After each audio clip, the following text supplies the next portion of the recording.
Hey everyone, Pink Bunny Girl 43 here. Today we're going to be exploring the novel Into the Wild. And we'll be diving in deep on certain scenes until you all have an understanding of what happens in this book. And the scene that my sister Rachel's going to be drawing today is of Spotted Leaf's most important prophecy. The one that started it all, from the very first book of Warriors Into the Wild, where we were all drawn in by the prophecy, "Fire alone can save our clan." I'll read this scene to you now. It's on pages 3 through 5 of Into the Wild. In a deserted clearing, an old gray she-cat sat alone, staring up at the clear sky night. All around her in the shadows, she could hear the breathing and stirring of sleeping cats. A small tortoiseshell cat emerged from the dark corner, her paw steps quick and soundless. The gray cat dipped her head in a greeting. "How is Mouse Fur?" she meowed. "Her wounds are deep, Blue Star," answered the tortoiseshell, settling herself in the night-cool grass. "But she is young and strong. She will heal quickly. And the others? They will all recover too." "We are lucky to not have lost any of our warriors this time. You are a gifted medicine cat, Spotted Leaf." She tilted her head again and studied the stars. "I am deeply troubled by tonight's defeat. ThunderClan has not been beaten in its own territory since I became leader," she murmured. "These are difficult times for our clan. The season of New Leaf is late, and there have been fewer kits. ThunderClan needs more warriors if it is to survive." "But the year is only just beginning," Spotted Leaf pointed out calmly. "There will be more kits when Greenleaf comes." The gray cat twitched her broad shoulders. "Yes, perhaps. But training our young to become warriors takes time. If ThunderClan is to defend its territory, it must have new warriors as soon as possible." "Are you asking StarClan for answers?" yelled Spotted Leaf gently, following Blue Star's gaze and staring up at the swath of stars glittering in the dark sky. "It is at times like this that we need the words of ancient warriors to help us. Has StarClan spoken to you?" Blue Star asked. "Not for some moons, Blue Star." Suddenly, a shooting star blazed over the treetops. Spotted Leaf's tail twitched, and the fur along her spine bristled. Blue Star's ears pricked, but she remained silent as Spotted Leaf continued to gaze upwards. After a few moments, Spotted Leaf lowered her head and turned to Blue Star. It was a message from StarClan," she murmured. A distant look came into her eyes. "Fire alone can save our clan." "Fire?" Blue Star echoed. "But fire is feared by all the clans. How can it save us?" Spotted Leaf shook her head. "I do not know," she admitted. "But this is the message StarClan has chosen to share with me." The ThunderClan leader fixed her clear blue eyes on the medicine cat. "You have never been wrong before, Spotted Leaf," she meowed. "If StarClan has spoken, then it must be so. Fire will save our clan." It's interesting to me that this prophecy was sent through a shooting star. I've always been like, how was Spotted Leaf able to get "fire alone can save our clan" out of a shooting star? It's one of our most important prophecies, but also the vaguest in its delivery. I mean, who in StarClan sent her this prophecy? Did she have a momentary out-of-mind experience where she learned about this prophecy? Or did those words, "Fire alone can save our clan," just pop into her mind upon seeing the shooting star? Truly, we don't know. And apparently, neither does Spotted Leaf. But luckily, Blue Star trusts her and is able to use this prophecy as a sign to bring Rusty, the kitty pet, into ThunderClan and name him Firepaw. The scene that my sister Rachel's going to be drawing today is all about Firestar's prophecy, first interpreted by Spotted Leaf, that fire alone can save our clan. The meaning and purpose of this prophecy is changing a lot during the series. First, Blue Star hears it and knows that ThunderClan is going through a hard time, losing many warriors to battle at Sunning Rocks and having only 4 apprentices in training. 4 seems like a lot, but okay, Blue Star, we'll let that one slide. Blue Star hears the prophecy from Spotted Leaf after a particularly trying battle, and knows that somehow, fire will save her clan. She later sees a curious flame-colored kitty pet, Rusty, and she invites him to join ThunderClan. She thinks that he may be the key to the fire prophecy, so she names him Firepaw. She doesn't know how Firepaw is supposed to save the clan. It really isn't a clear set one-time save. He saves the clan lots of times. He helps drive out Broken Star and brings Yellowfang to be the new medicine cat and Into the Wild. Without his help there, all the clans could have fallen under Broken Star's bloodthirsty ruling. He continues saving the clans by returning order to the forest by bringing WindClan home. He was wary of Tigerclaw from the moment he met him. He helped Ravenpaw escape him and continued working against Tigerclaw, trying to find the truth and reveal it to Blue Star. But we'll talk more about his struggle with Tigerclaw as these speed paints progress. With the "fire alone will save our clan" prophecy, it's pretty straightforward and pretty easy to figure out who it's about. But when told it himself by Spotted Leaf, Firepaw still didn't know it was about him, and he was very confused by it until later books. By a prophecy being open-ended, it makes it more mysterious, and gives the Chosen One time to prepare for their destiny. So, now let's check in with the Chosen One, you know, the one who has the potential to save all the clans. He is born in Two Leg Place, and his name is Rusty. Let's learn more about his early beginnings. So, this picture, we're starting off with cute little Princess and Rusty play wrestling in the foreground, and in the middle ground you can see Nutmeg nursing her kits. In some fan fiction things like The Missing Kits, they have said that Firestar and Princess, they have like some other siblings, but that's kind of been discounted by now. It's not even any longer shown on the Warriors Wiki, so we just put some more little orange kittens down there by Nutmeg. So it's said in the books that when Fireheart asks about these other siblings, that Princess says that they're still living with Nutmeg, with the owners that had owned Nutmeg. So yeah, that's what's going on with them. But Princess and Fireheart went to different owners. And so you can see in the very, very background, there's a little Jake, which is Fireheart's father, and he's just out there by the fence, just kind of like cute little orange cat out there.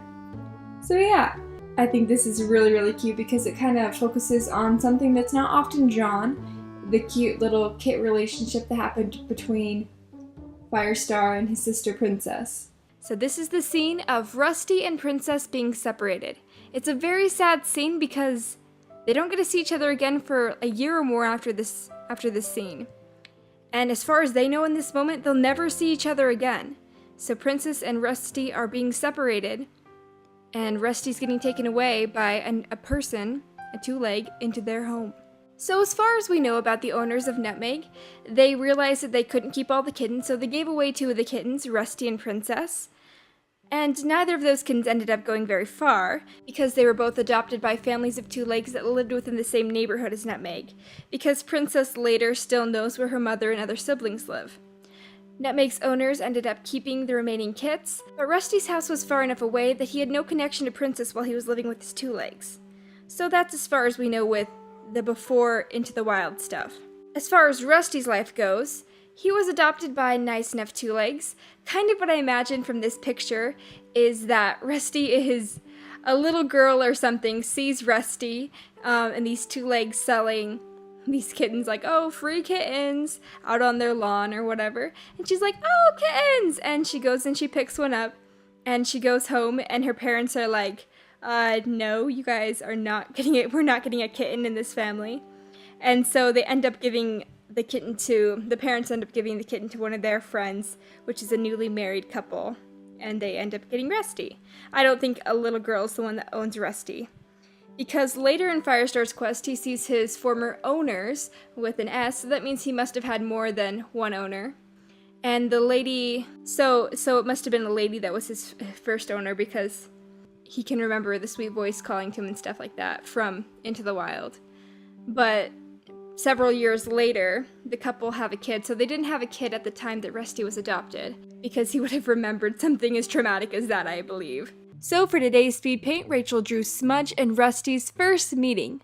I imagine that Smudge is a few months older than Rusty, and Smudge is super excited when he hears that the 2 legs moving in next to him have a kitten. I imagine that both of them are too young to climb the fence at first, but they have a crack in the fence that they share, and that's where they meet through. And thus the friendship begins. The scene is of Smudge and Henry. If you don't remember Henry, I don't blame you. He's only ever mentioned twice within the first 20 pages of Into the Wild, and then never again. But he's the plump brown kitty pet that lives with the housefolk on the other side of Smudge's house. Smudge mentions Henry to Rusty when Rusty first tells Smudge about his interest in going into the wild. See my play on words there? I'll read this scene to you from the book. It's on pages 10 through 11 of Into the Wild. Where are you off to, Rusty? Oh, hello, Smudge. You're not going into the woods, are you? Just for a look. You wouldn't get me out there. It's dangerous. Henry said that he went into the woods once. The cat lifted his head and gestured with his nose over the rows of fences toward the garden where Henry lived. That fat old tabby never went into the woods. He's hardly been beyond his own garden since his trip to the vet. All he wants to do is eat and sleep. No, really. He caught a robin there. Well, if he did, then it was before the vet. Now he complains about birds because they disturb his dozing. Well, anyway, Henry told me there's all sorts of dangerous animals out there. Huge wild cats who eat live rabbits for breakfast and sharpen their claws on old bones. I'm only going for a look around. I won't stay long. Well, don't say I didn't warn you. So that brief scene pretty much tells us all we need to know about Henry. He's a fat, lazy old cat that isn't quite the same since he was fixed. And Rusty doesn't believe that he's ever been into the woods, but Smudge insists that Henry once caught a robin there. This conversation kind of makes me curious to what wildcats Henry ran into, if that story is even true. Eating live rabbits for breakfast and sharpening their claws and old bones doesn't really sound like present-day ThunderClan activities. Perhaps he ran into some cats in the alley that would later join up with Scourge, or maybe Henry just saw some things and his imagination blew them way out of proportion. Alas, we shall never know because we never hear the first-hand account from Henry to be able to judge its validity. The only other scene Henry is mentioned in is on pages 27 through 28. I'll read them to you now. Please don't go, Rusty! I might never see you again! Don't worry, my housefolk will get another cat. You'll get along with him just fine. You get along with everyone. But it won't be the same. That's just the point. If I stay around here till they take me to the cutter, I won't be the same either. The cutter? The vet. To be altered like Henry was. But Henry's alright. I mean, I know he's a little bit lazier now, but he's not unhappy. We could still have fun. This scene pushes the fact that fixing a cat changes them and makes them lazy, which I don't entirely agree with. I have 4 fixed male cats of my own, and since their trip to the cutters, they seem to have kept their same personality and curiosity for life. In fact, it's scientifically proven that fixing a cat adds 5 years to their life, and drastically decreases the chance that they'll die from a life-shortening disease such as feline AIDS. So get your kitty pets fixed. It's with their best interest in mind. This scene that Rachel's drawing today is of Smudge over at Henry's sliding glass door, and he has his paws up on the mesh screen, kind of pawing away, bugging Henry, who's content with sunbathing inside the safety of his home. I imagine Smudge came over to Henry's house many times in this fashion. Perhaps this is what prompted Henry to spin up some crazy stories about wildcats to stop young Smudge from pestering him with questions. I'd love to hear in the comment section down below if you believe that Henry truly traveled into the woods and met with the wildcats. And if so, who do you think he ran across? Was it ThunderClan or some other group? And for ourselves, Rachel and I looked through all of her past archives of artwork, and we stumbled across one of the first ever warrior cat drawings that she ever posted online. This little cute drawing of Rusty that she drew all the way back in 2011. And now that it's 2021, I guess that was 10 years ago. Wow! So Rachel decided that this is the art piece that she's going to be redrawing today to see how her style has improved and evolved in 10 years. Let's check out and compare the 2 drawings to see how Rachel's art style has improved in 10 years. First, let's take one last look at the original that was drawn in August of 2011. Rusty here has a very simple design, and one thing that's unique about Rachel's style at this point in time is that she drew him with very rounded ear tips and so much shaggy anime cat hair. And now, let's shoot forward 10 years into the future and see what Rachel's art style looks like today. Wow, right off the bat I can tell that this one has so much more detail put into it. I love Rusty's new pelt design, and that it mirrors what our Fireheart customs currently look like in the series. I love the background with the wind and the falling leaves. I imagine this is Rusty just stepping into the woods outside his garden and enjoying a nice nighttime breeze in the woods. I think Rachel did an awesome job with this improvement challenge. This scene is of Smudge standing on his fence, watching as his best friend in the world, Rusty, vanishes into the distance following two strange wildcats to start a new life away from the soft comforts of being a kitty pet. I'm sure it was very hard for Smudge to understand why Rusty wanted to leave his nice home and go and live in the wild. Unsure where his next meal would come from, Smudge must have thought his friend had gone crazy and that he was going off to certain death, and that the wildcats would pick their teeth with Rusty's bones. Luckily, that was not the case. Lionheart and Whitestorm safely led Rusty to ThunderClan, where he was accepted and welcomed into the clan by Bluestar. Yet, I think it was kind of selfish for Rusty to run off and leave Smudge, telling him that his two legs would get another kitty pet, and that Smudge and him would get along just fine. Which is true. The next kitty pet, Hattie, and Smudge do become close friends, but Smudge never forgets Rusty. I'm sure as the years pass, Smudge spends way more time wondering about Rusty and how he's doing as a wildcat than Fireheart worries about how Smudge is doing in his kitty pet life. The scene that Rachel's going to be drawing today is a very funny snapshot of Smudge being dragged by his owners to the vet. Or, as the clan cats call it, the Cutters. Yes, today Smudge is losing his manliness. Which reminds me of a funny story of when we fixed one of our own cats. We took him to a place called Snippy's. Isn't that name perfect? So in this scene, Smudge is getting picked up by his male owner, while the man's wife is standing in the background, tapping her heel, kind of being like, "Honey, come on, hurry and get the cat in the crate or we're going to be late." Smudge is not having any of this. He's digging his claws in, ruining the owner's brand new wood floors. He knew this day was coming. He was warned by Rusty. He had his chance to follow him into the wild, but alas, he did not. And now he must make his fateful trip to the Cutters. The scene that Rachel's going to be drawing today is the night that Smudge returns home from the vet, aka the Cutters. He's sitting at his sliding glass door with his cone of shame and his little bandaged bottom. Smudge is having some regrets in this moment. His owners are keeping him inside because they're afraid he might run away because he's upset about getting fixed. Smudge really wishes he could go and visit his friend Rusty. But then he remembers that Rusty doesn't live next to him anymore. He doesn't even know where Rusty is. In the wild? With a clan of cats? What does that even mean? The concept is so foreign from kitty pet life that Smudge can't even fathom where or what Rusty could be doing. Smudge doesn't mind that his owners fixed him. He still loves them. But he did not enjoy the trip in the claustrophobic crate, or how sick the ride to the vet made him feel. The cold tables, the strange medicine, it's a blur to him now. And to think, the procedure only took 2 minutes. Within those 2 minutes, several doors had closed to Smudge. He would never reproduce, never have kids of his own. He didn't mind. He grew up as the only kid in his litter, so he was used to being alone. He always tried to make friends, but they always ended up pushing him away. Was Smudge too needy? Did he demand too much energy? Smudge had thought that finally when he met his neighbor Rusty, that he was going to be a constant in his life. Someone to fill the days with, to be his friend and pal.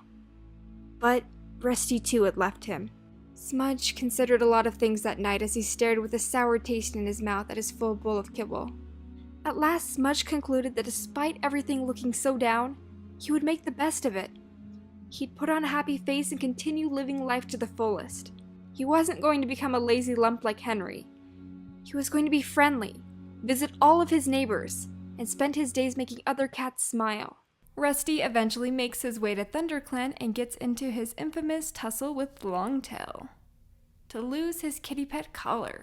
The infamous scene where he rips off Rusty's collar, which frees him from his jingly bell and allows him to become a warrior cat apprentice. I don't think that was Longtail's intention in beating up Rusty, but let's read this scene and find out. This scene is on pages 34 through 36 of Into the Wild. This scene starts with Bluestar calling a clan meeting after Rusty is brought to ThunderClan. ThunderClan needs more warriors, she began.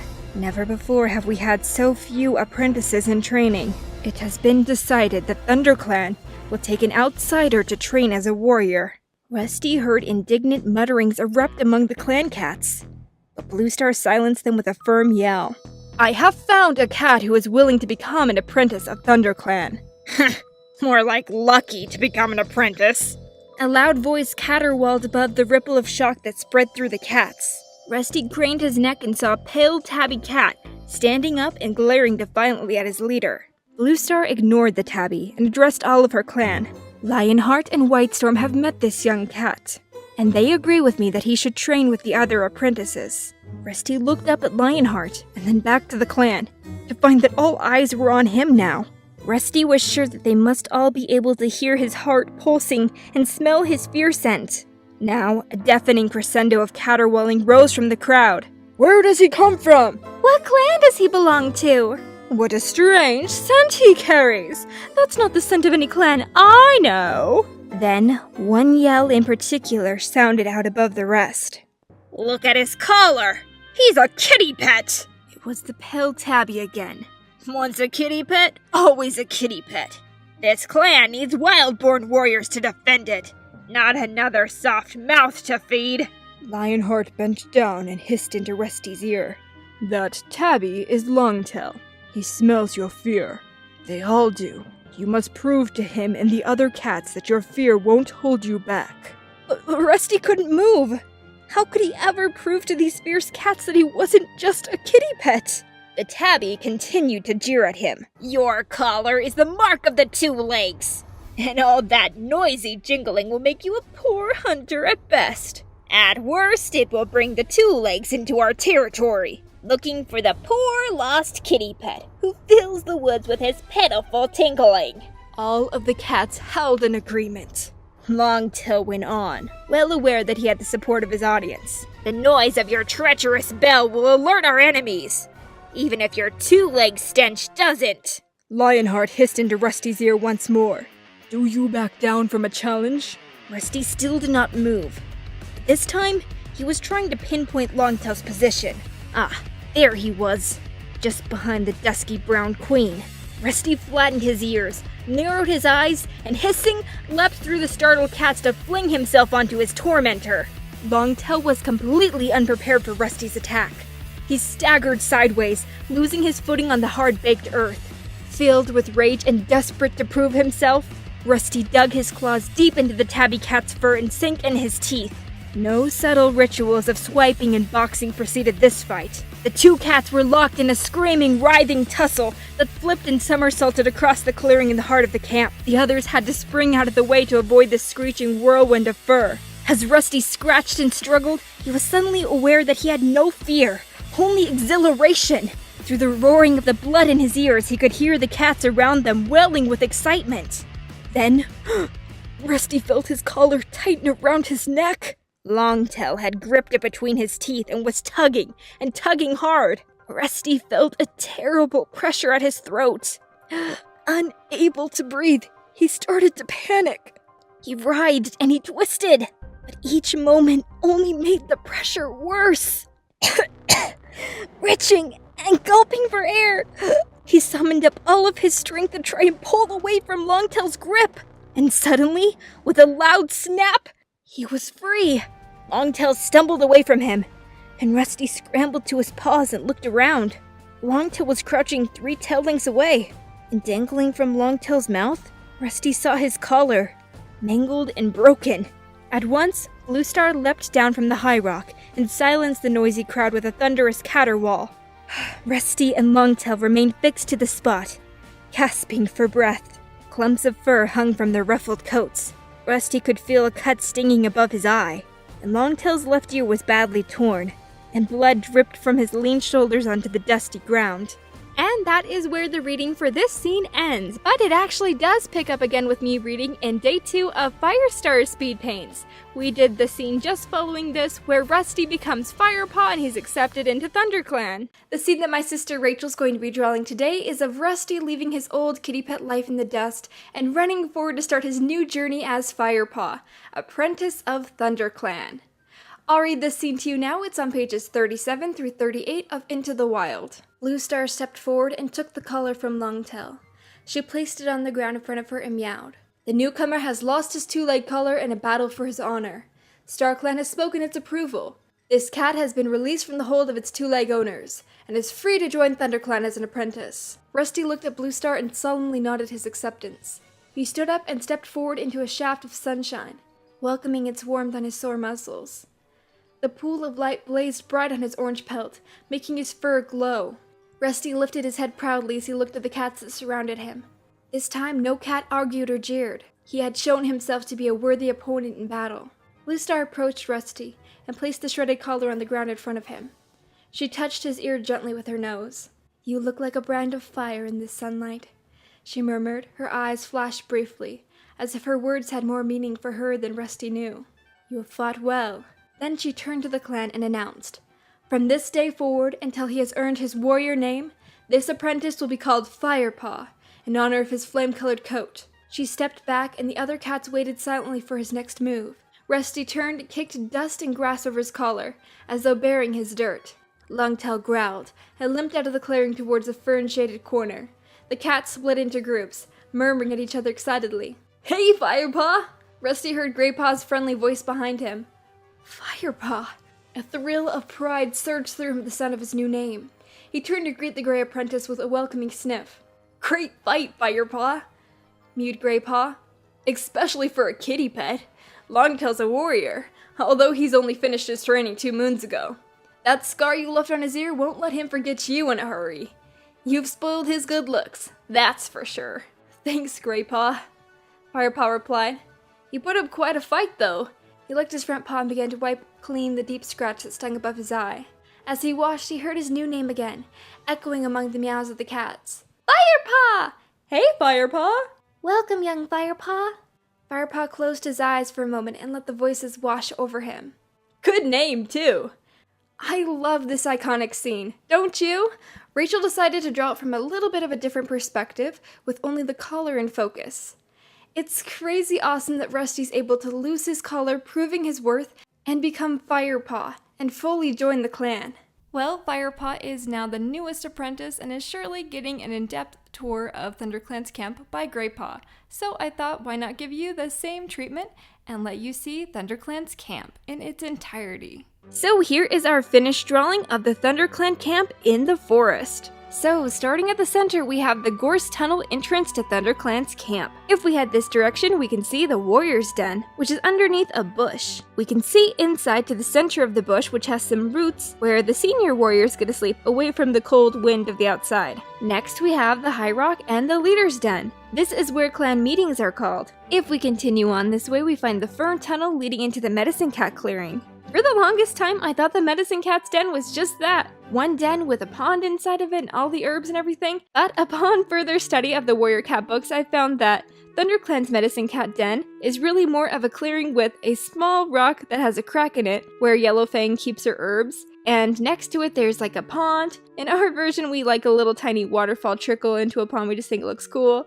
And so her clearing is a lot bigger, and she really only keeps her herbs inside of her den, and her and Cinderpaw sleep in there at night. But for the most part, she treats her patients in her clearing. And who are her most frequent patients? The Elders! So that makes sense that the Elders' den is right next to the Medicine Cat den. Their den is under a jutting branch in a fallen tree that has grass, moss, and ferns sprouting from every crevice in the tangles of wood. Let's continue this way and make a short pit stop at the Dirt Place. They really don't go too much into detail about the Dirt Place in the books, other than cats throw away old bones there and they make dirt. We do know that there's like a secret exit of the camp over by the Dirt Place in the nursery. So the nursery is right next to the Dirt Place and is consistent of a huge bramble bush which provides protection for the kits and queens. We imagine that next to the nursery would be the apprentice den, which surprisingly doesn't have that much cover. The apprentice's den is just a clump of ferns beside a tree stump. So they're not moving very far from the nursery when they move to the apprentice's den, but they do have to learn to weather the cold a lot more because they have way less protection than even the warriors.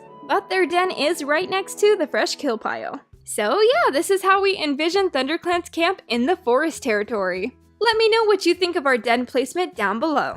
Not long after Firepaw arrives in camp, tragedy strikes and Tiger Claw returns back with a mystery to be solved. The scene that my sister Rachel's going to be drawing today is of Tiger Claw bringing Redtail's body back to camp.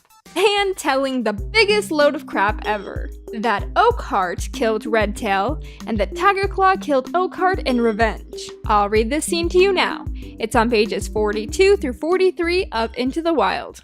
A massive dark brown tabby staggered through the gorse tunnel. Between his sharp teeth, the warrior held not prey, but the lifeless body of another cat. He dragged the tattered creature into the center of the clearing. Firepaw craned his neck and glimpsed a flash of a bright ginger tail hanging limply in the dust. Shock rippled through the clan like a chill breeze. Beside Firepaw, Greypaw dropped into a crouch as grief swept over him. Oh, Redtail! How did this happen, Tigerclaw? Demanded Bluestar from her position on the high rock. Tigerclaw let the scruff of Redtail's neck fall from his mouth. He looked steadily back at Bluestar. He died with honor, struck down by Oakheart. I couldn't save him, but I managed to take Oakheart's life while he was still gloating over his victory. Tigerclaw's voice was strong and deep. Redtail's death was not in vain, for I doubt we'll see RiverClan hunters in our territory again.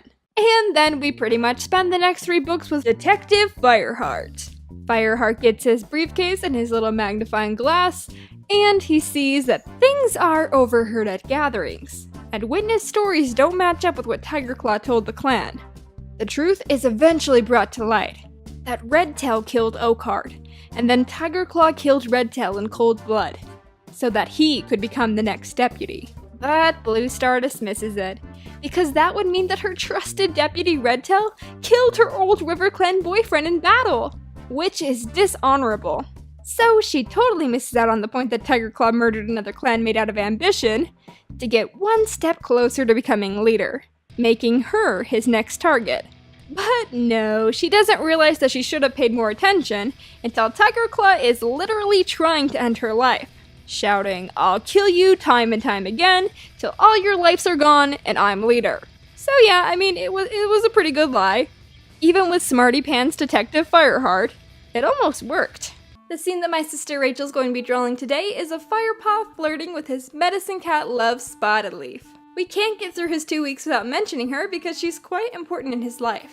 I'll read you 2 cute scenes now. The first one is on pages 104 through 105 of Into the Wild, and the second one is on pages 111 through 112, also in Into the Wild. Firepaw turned quickly and sprinted towards Spotted Leaf's den. He'd never been to this part of the camp before. With his ears pricked, he padded through the cool green tunnel of ferns that led into a small grassy clearing. A tall rock stood at one side, split down the middle by a crack wide enough for a cat to make a den inside. Out of this opening trotted Spotted Leaf. As usual, she looked bright-eyed and friendly, her dappled coat gleaming with 100 shades of amber and brown. Firepaw shyly mewed a greeting and reeled off Yellowfang's list of herbs and seeds. "I've got most of those in my den," replied Spotted Leaf. "I'll fetch some marigold leaves too. If she dresses her wounds with that, it'll keep off any infection. Wait here. Thanks."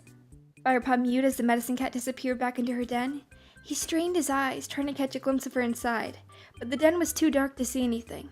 He could only hear the sound of rustling, and the smell of heady scents of unfamiliar herbs. Spotted Leaf emerged from the gloom and dropped a bundle of folded leaves by Firepaw's feet. "Tell Yellowfang to go easy on the poppy seeds. I don't want her to dun the pain entirely.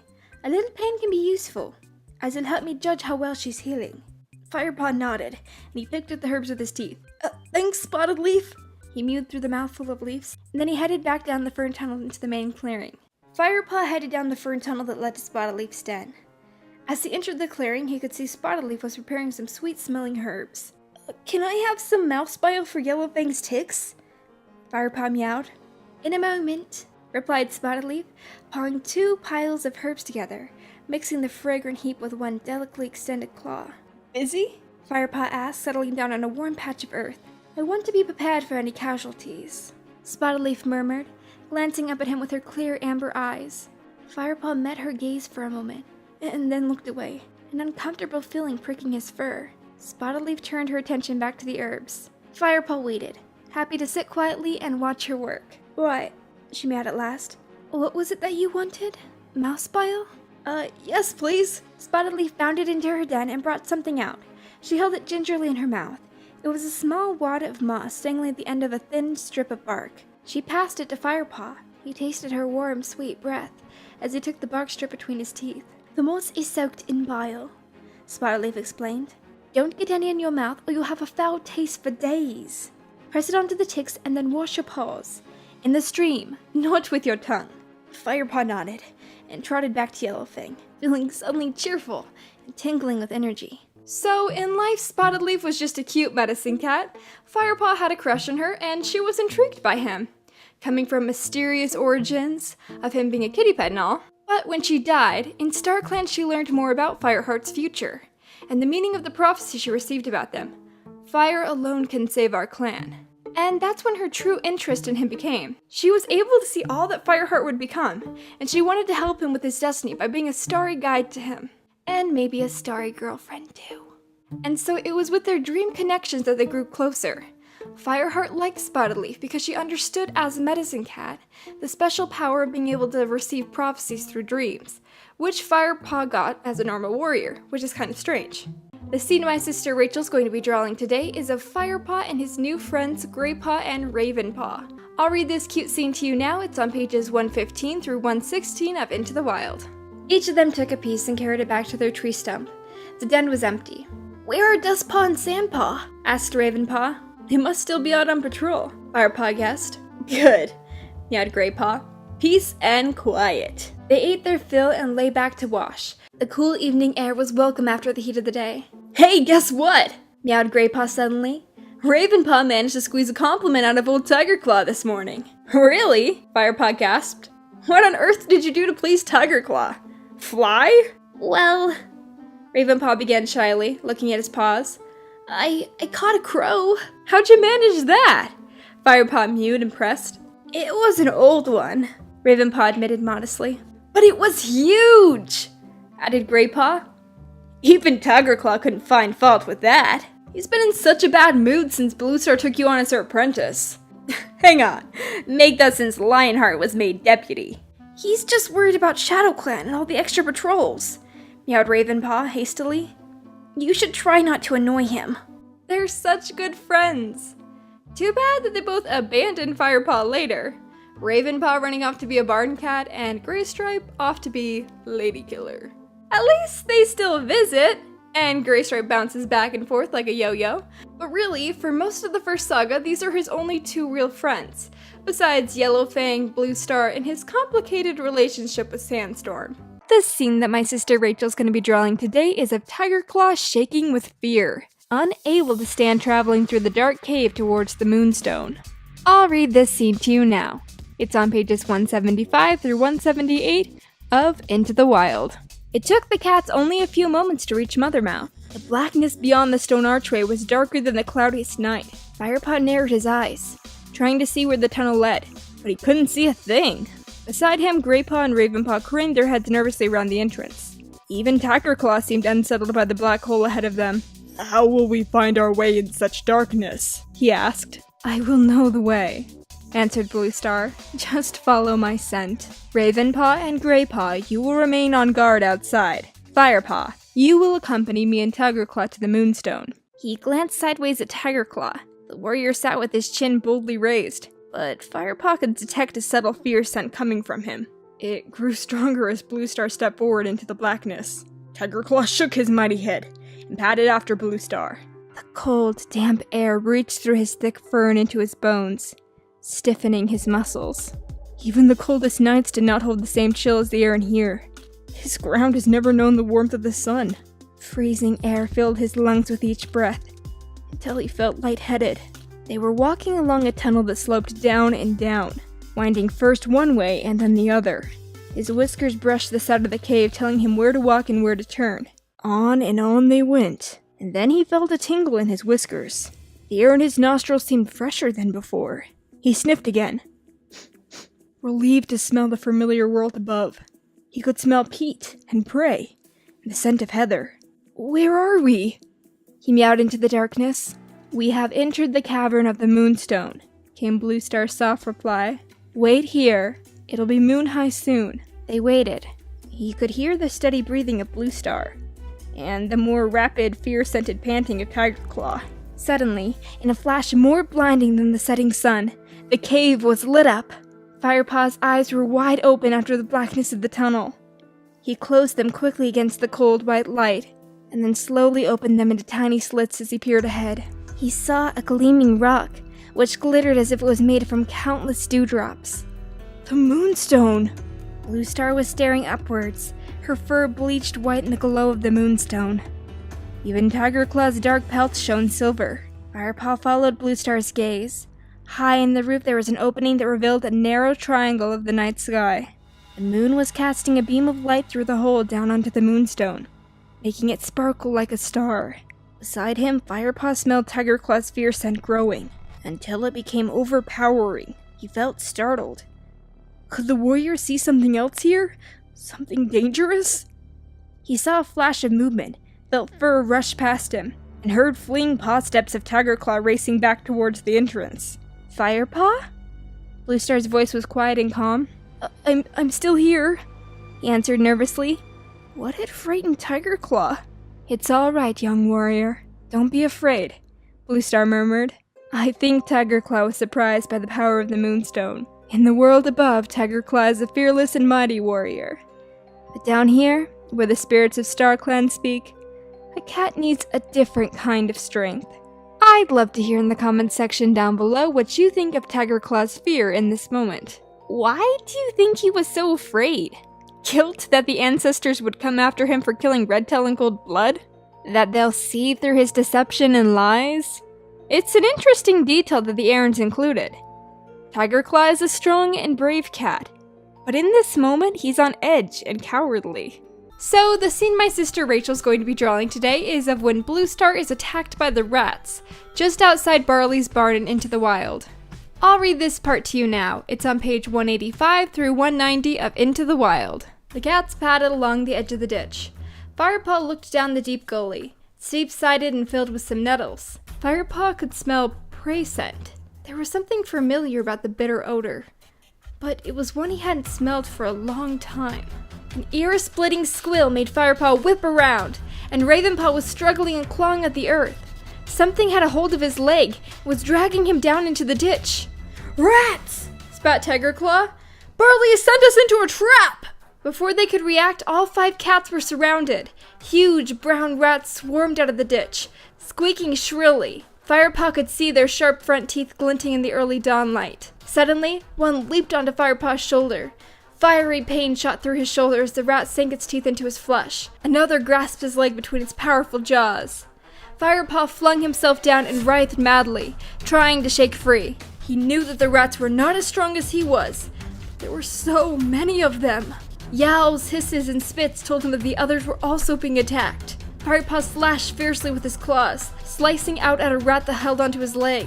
It let go, but another one gripped at his tail. Fast as lightning, powered by fear and rage, Firepaw fought and hackled at his attackers. Twisting his head around, he sank his teeth into the rat that had embedded itself onto his shoulders. He felt the bones of its neck crunch in his mouth, and its body went limp before it fell away onto the dirt track. Firepaw gasped in pain as yet another rat leaped onto his back and sank its teeth in. Out of the corner of his eye, he saw a flash of white fur. For a moment, he was confused, and then he felt the rat being dragged off of him. Firepaw spun around to see Barley flinging a rodent into the ditch. Without hesitating, Barley glanced around and sprinted over to Bluestar, where she was writhing in pain, covered in rats. In a flash, Barley had the spine of one between his teeth and was plucking it off her with practiced ease. He spat it onto the ground and grabbed another in his mouth as Bluestar thrashed beneath him. Firepaw rushed over to Greypaw, who was being attacked from both sides by 2 smaller rats. Firepaw lunged at the nearest one, giving it a bite that left it dead. Greypaw managed to turn and pin down the others with his claws. He grabbed it with his teeth and flung it down the ditch as hard as he could. It did not come back. "They're running away!" Tigerclaw yowled. Sure enough, the remaining rats were fleeing down into the safety of the ditch. Firepaw could hear the scrabbling of small paws disappearing into the nettles. The bites in his shoulder and hind legs stung sharply. He looked carefully at his fur, wet and matted with blood, its sharp tang mingling with the stench of the rats. Firepaw looked around for Ravenpaw. Greypaw was standing at the edge of the nettles, mewing encouragement as Ravenpaw pulled himself out of the ditch, muddy and stung. A young rat was still hanging onto his tail. Firepaw bounded over and finished it off quickly while Greypaw helped pull Ravenpaw over the top side of the ditch. Now Firepaw looked for Bluestar. He saw Barley first, standing at the top of the ditch, scanning the depths for more rats. Bluestar was lying on the path nearby, Alarmed, Firepaw dashed to his leader's side. The thick gray fur at the back of her neck was drenched with blood. Blue Star? He mewed. Blue Star did not reply. A furious yowl made Firepaw look up. Tiger Claw leaped on top of Barley and pinned him to the ground. You sent us into a trap! I didn't know the rats were here! Spat Barley, his paws scrabbling in the dust as he struggled to stand. Why did you send us this way? Hissed Tiger Claw. The dogs! The dogs were tied up when we passed them earlier. The two-leg unties them at night. They guard his nest. Barley panted, wheezing under the weight of Tiger Claw's massive paws. Tiger Claw, Blue Star's injured. Firepaw burst out. Tiger Claw released Barley at once. Barley got up and shook the dust from his coat. The great warrior bounded over to Blue Star's side and sniffed at her wounds. Is there anything we can do? Firepaw asked. She's in the hands of StarClan now, mewed Tiger Claw, solemnly stepping back. Firepaw opened his eyes wide with shock. Did Tiger Claw mean that Blue Star was dead? His fur prickled as he looked down at his leader. Is this what the spirits at Moonstone had warned her about? Greypaw and Ravenpaw had joined them and stood beside their leader, horror-struck. Barley hung back, craning his neck to see what was happening. Blue Star's eyes were open, but glazed, and her gray body lay motionless. She didn't even appear to be breathing. Is she dead? Whispered Ravenpaw. I don't know. We must wait and see, replied Tiger Claw. The 5 cats waited in silence as the sun began to climb into the sky. Firepaw found himself wordlessly begging StarClan to protect his leader, and sent her back to them. Then, Blue Star stirred. The end of her tail twitched, and she lifted her head. Blue Star? Mewed Firepaw, his voice trembling. It's all right, Blue Star rasped. I'm still here. I have lost a life, but it wasn't my 9th. Joy flooded Firepaw. He looked at Tiger Claw, expecting to see relief on his face. But the Dark Warrior was expressionless. Right. Tiger Claw meowed in a commanding tone. Ravenpaw, fetch cobwebs for Blue Star's wounds. Greypaw, find Marigold or Horsetail. The 2 apprentices dashed away. Barley, I think you should leave us now. Firepaw looked over to the loner who had fought so bravely to help him. He wanted to thank him, but under Tiger Claw's fierce gaze, he didn't dare. Instead of speaking, Firepaw gave Barley a tiny nod. Barley seemed to understand, for he nodded in return and left without another word. Blue Star was still lying on the dirt track. Is everyone all right? Tiger Claw nodded. Ravenpaw came charging back, his left forepaw wrapped in a thick wad of cobwebs. Here, he mewed. Shall I put them on her wounds? Firepaw asked Tiger Claw. Yellowfang showed me how. Very well, agreed Tiger Claw. He walked away and scanned the ditch again, his ears pricked for more rats. Firepaw peeled a clump of cobwebs from Ravenpaw's paw and began to press them firmly onto Blue Star's wounds. She winced under his touch. If it had not been for Tiger Claw, those rats would have eaten me alive. She muttered, her voice tight with pain. It wasn't Tiger Claw who saved you. It was Barley. Firepaw whispered as he took some more cobwebs from Ravenpaw. Greypaw returned with some horsetail. Firepaw chewed the leaves and spat the juice onto Blue Star's wounds. He knew it would help stop infection, but still he wished Spottedleaf were with him, with her knowledge of and confidence in healing. We should rest here while Blue Star recovers, announced Tiger Claw, padding up. No, Blue Star insisted. We must return to camp. Narrowing her eyes in pain, she struggled to her paws. Let's keep going. The ThunderClan leader limped along the edge of the field. Tiger Claw walked at her side, his face dark with unknowable thoughts. It's been a long time since I've seen you lose a life, Blue Star. How many have you lost now? Firepaw couldn't help feeling surprised at Tiger Claw's open curiosity. That was my 5th, replied Blue Star quietly. Firepaw strained his ears, but Tiger Claw did not reply. He padded on, lost in thought. Crazy, right? Tiger Claw basically left Blue Star to the rats. And if Barley had not saved her, then the rats may have claimed all of her remaining lives. Tiger Claw's curiosity at the end of this scene, about how many remaining lives Blue Star has, is very suspicious. As we the readers know, she only has 2 lives remaining, but she lied to Tiger Claw so that he would not be able to use the information against her, by, say, killing her until she has no lives remaining. Well, we'll pick back up with this tomorrow. Until then, I'd love to hear in the comment section down below what you think about this scene. Blue Star honestly thought Tiger Claw had been the one that saved her. Do you think if she knew the truth that Tiger Claw had basically left her to die, that she would have later that day appointed him as her deputy? Following the sudden death of Lionheart? I don't think so.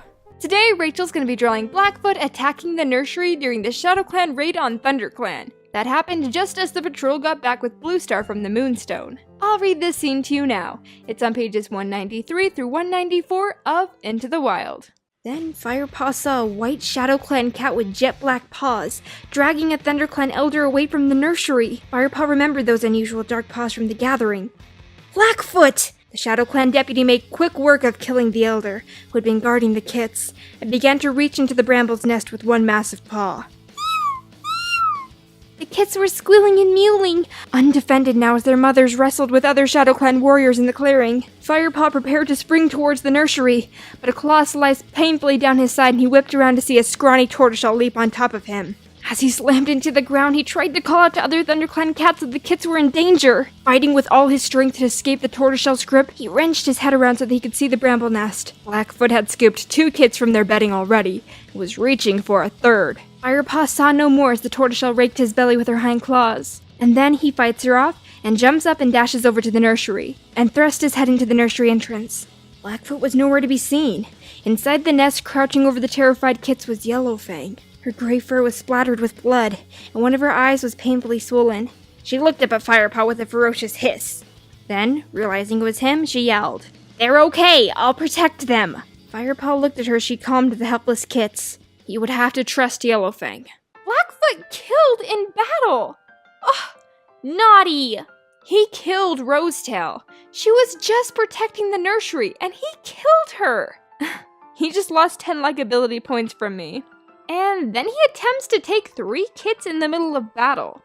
My question is, how can a cat even hold more than 1 kitten at a time? Albeit struggling kittens who don't want to be taken. This is what inspired my theory with Clawface about him being Kirby and sucking up the kittens with his mouth. Because how can a cat carry 3 or 4 more kittens? Can't you just carry 1 at a time? Are you stacking them on your back? What are you doing? But anyways, he doesn't make it far. 'Cause Yellowfang stops him. Good thing Yellowfang was there. Otherwise, the kits would have been stolen and forced to join ShadowClan. Wait, weren't they taken just a little while later? By Clawface? And then he killed Spotted Leaf in doing so. Wait, if Yellowfang hadn't saved the kits during this battle, Blackfoot would have just taken them. And there would have been no need for Clawface to come back a second time and kill Spotted Leaf. So by saving the kits, Yellowfang killed Spotted Leaf? I knew it! She wanted to take Spotted Leaf's place as ThunderClan's medicine cat. This was her plan all along. Just kidding. The scene that my sister Rachel's going to be drawing today is that one time Bluestar and Firepaw actually trained together, like mentor and apprentice. Who would have guessed? That's what actually is supposed to happen between mentor and apprentice. Training! Wow! Alright, now I'm gonna play some audio from my Warrior Cats movie of Into the Wild. Hope you guys enjoy. It's roughly pages 214 through 218 of Into the Wild. Come, Firepaw. She's not traveling with Darkstripe and Longtail. Maybe I'll have a chance to tell her what I heard about Ravenpaw last night. Will your guards be joining us? I've ordered Darkstripe and Longtail to help with the camp repairs. Securing ThunderClan's base is our first priority. I'll tell her about Ravenpaw as soon as we leave camp.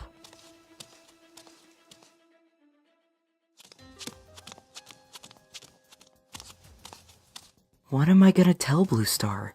That Tigerclaw is plotting to get rid of his apprentice?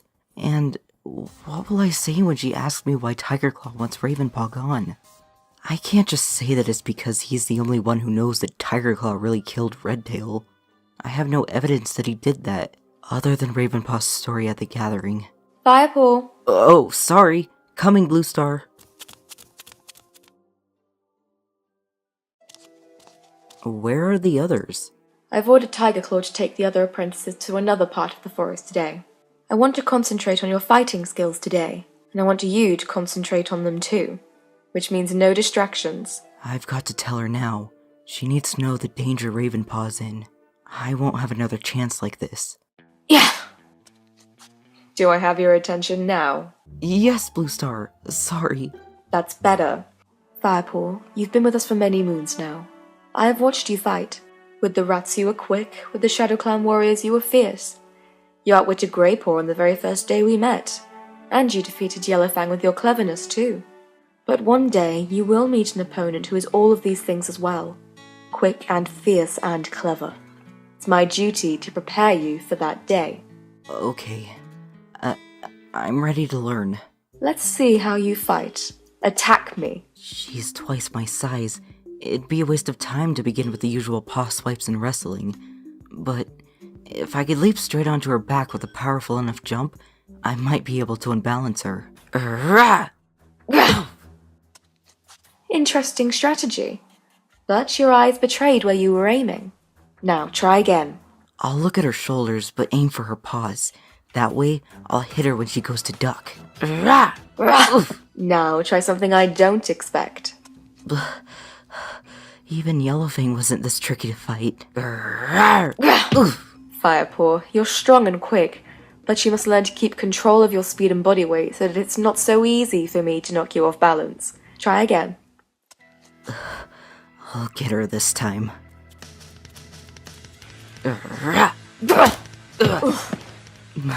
I did it. Oh no, her wounds. I hope they didn't reopen. Blue Star? That was much better. Now it's my turn. I think it's kind of funny that Blue Star is his mentor, but she only trains with him like that one time. White Storm, Lionheart, and even Tiger Claw are more of mentors to him than Blue Star. She doesn't even fight with him in his final battle as an apprentice. White Storm is the one by his side giving him advice about being a noble warrior who doesn't kill in battle. I'd love to hear in the comment section down below who you think was the most impactful on Firepaw as his mentor. Blue Star, White Storm, Lionheart, or Tiger Claw? Let me know what you think down below. The scene that my sister Rachel's going to be drawing today is of Shadow Clan chasing Wind Clan out of their territory. I really wish there was a scene of how Shadow Clan drove Wind Clan out. It sounds crazy for an entire clan to be driven out of their territory. In Into the Wild, we get to see into Wind Clan territory, and her patrol sends Shadow Clan everywhere. Nearly every bush has been sprayed by Shadow Clan, and Wind Clan is nowhere to be found. They also find blood and fur, indicating there must have been a battle between them. However, no bodies are found. So that means no one died. The clans later find out that Broken Star, though showing no hostility at the gathering, drove Wind Clan from their home. Shadow Clan wanted Wind Clan's hunting grounds, and thought that Wind Clan was weak and easy to take it from. And I guess they were right. They asked Wind Clan to give them more land, but Wind Clan refused, so they drove Wind Clan out. Easy as that, I guess. Still, I'd like to see from Wind Clan's perspective how the battle went down. Nobody was killed. Why did Wind Clan leave so fast? It doesn't make sense. Why would they give up so easily? I'd love to hear in the comments section what you think. Would you like to see a scene written out of how this battle went down? I'd love to see some fan-written stories. If any of you want to write them, then leave them down below. Interesting thing about Spotted Leaf's death is that although we know it was Clawface who killed her, we don't actually get to see how it happened, since Firepaw and Tiger Claw just found her body. We miss actually seeing what went down, you know, from her perspective. And the winning story that I'm choosing to read in this video was written by Pine. Now, onto the story that they wrote. Gentle drops of liquid pattered the ground, filling the forest with sounds of rain. Cats were sheltered in their dens, and an occasional head poked out, only to retreat a moment later. "This one smells yucky!" An irritated mew drifted across the clearing. Inside the medicine cat den, a beautiful tortoiseshell she-cat and 4 kits were gathered around a neat pile of herbs. "Well, Cinderkit, that one smells bad because it's yarrow. It's used to make cats throw up if they've eaten something bad." "Ugh, I never want to become a medicine cat. Too many different herbs to remember," Cinderkit exclaimed. Meanwhile, as Spotted Leaf continued to teach the kits about the herbs, a dark shadow was slinking towards the den. It kept to the darkest areas of camp, bad intentions echoing off every paw step that it made. "That's right, Bright Kit! Marigold is the best for treating infections." Nicely done! Spotted Leaf purred. These kids would make fine cats. Maybe she'd take one of them on as her apprentice. Suddenly, Bracken Kit froze. His eyes widened in terror. So this herb is... Huh? The healer trailed off, her eyes traveling to the frightened kit. She followed the kitten's gaze, the fur along her shoulders lifting as she spotted eyes glimmering in the entrance to the den. Before she had a chance to react, Spotted Leaf felt a heavy weight press her to the ground as a brown tabby tom lunged from the shadows. The kid squealed in horror, and the tom bit down on the tortoiseshell's throat. Pain exploded from her neck, and she yelled in agony. But the only noise to come out was a wretched gurgling sound as the brown cat dug his teeth deeper into her flesh. "Spotted Leaf!" Cinderkit wailed. The mysterious cat let Spotted Leaf go, and she fell to the ground with a thud. Her vision was blurred, and she fought for breath as her chest heaved. Blood flowed freely from her wound, filling the den with its awful stench. The brown cat drew himself closer to the kits. "No," Spotted Leaf murmured, all the strength that she had once possessed fading. The last thing that she saw was the terrified look on the kittens' faces before everything went black. Oh, that was amazingly written. I'd love to hear in the comments section down below how you think Spotted Leaf's death happened. Do you think Spotted Leaf was snuck up on? Did she fight back? Did she even know what hit her? The scene that my sister Rachel's going to be drawing today is a Firepaw standing up and protecting his friend Yellowfang from Broken Star. I'll play you some audio from my movie of Into the Wild that I did with LPS Customs. This scene is roughly pages 261 through 262 of Into the Wild. You changed Shadow Clan, brainwashing our kids, making them obsessed with battle. Mint Kid and Marigold Kid didn't even want to play games that didn't involve fighting or warriors training. A kid shouldn't have to worry about those kinds of things. You stupid medicine cat. I never thought you would be harder to kill than my father. What? You killed Rocket Star? You killed your own father? You found his body. Didn't you recognize my fur between his claws? No. This can't be! He was a soft and foolish leader. He deserved to die. What about Brightflower's kids? Did they deserve to die too? They were weak. If I hadn't killed them, another warrior would have. I was doing them a favor. They were only kids! I should have killed you too when I had the chance, Yellowfang. But I'll fix that soon enough. I won't let you hurt her. You'll have to go through me. You dare challenge me? Don't waste your time, apprentice. I've shared dreams with StarClan. You'll have to kill me 9 times over before I join them. Do you really think you can defeat me? Well, I... It looks to me that you're a little outnumbered, Broken Star. You are a disgrace to StarClan! We trusted you! You don't deserve to be our leader. We'll be better off without you. Leave now while you're still alive, Kit Murderer. You are no longer welcome here.